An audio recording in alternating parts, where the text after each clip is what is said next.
voudrais commencer par une contextualisation très brève.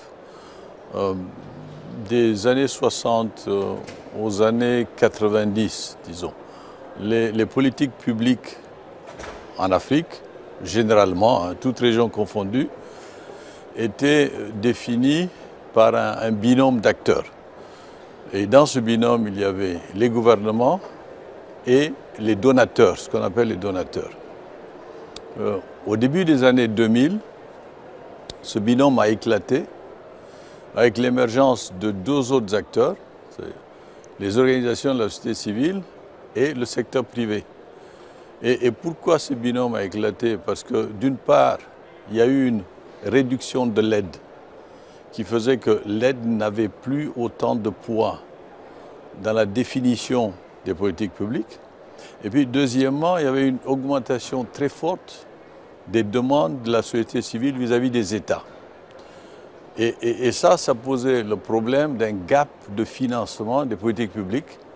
Et c'est ce gap de financement qui a fait que les États se sont retournés vers le secteur privé, qui seul était à même de pouvoir, à travers des partenaires publics-privés, répondre à ces défis qui, à la fin, sont des défis de développement. Et l'agriculture, comme les autres secteurs, tombe dans cette logique. Si on veut augmenter la productivité, si on veut augmenter la richesse en milieu rural où la majorité de la population est composée d'agriculteurs, il faut absolument faire venir le secteur privé.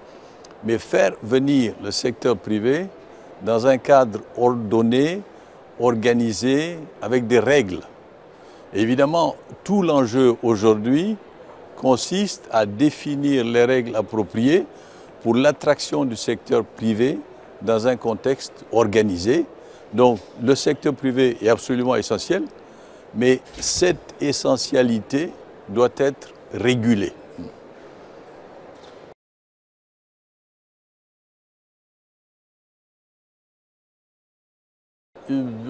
Tout dépend des règles, du processus de définition des politiques et des conditions d'établissement de ces partenariats. Si vous avez dans un pays une politique foncière qui n'a pas fait l'objet d'un processus de consultation, vous augmentez les risques qu'il y ait un accaparement indu des terres. Si par contre, vous avez des mécanismes de gouvernance qui ont fait que cette politique foncière a été recherchée sur un plan consensuel et a fait l'objet de participation, vous diminuez les risques. Je donne juste un exemple. Et cela est valable également dans toutes les conditions d'investissement. Vous savez que la FAO a défini un certain nombre de guides pour ce qu'ils appellent l'investissement responsable. Et cet investissement responsable prend en compte un certain nombre de règles qui ont trait au foncier, qui ont trait à l'encadrement des paysans, qui ont trait aux conditions de négociation des contrats, qui ont trait à la lutte contre la corruption qui pourrait exister dans la négociation de ces contrats. Alors, c'est une opportunité lorsque les conditions de la gouvernance sont réunies, et c'est un risque lorsque les conditions de cette gouvernance ne sont pas réunies.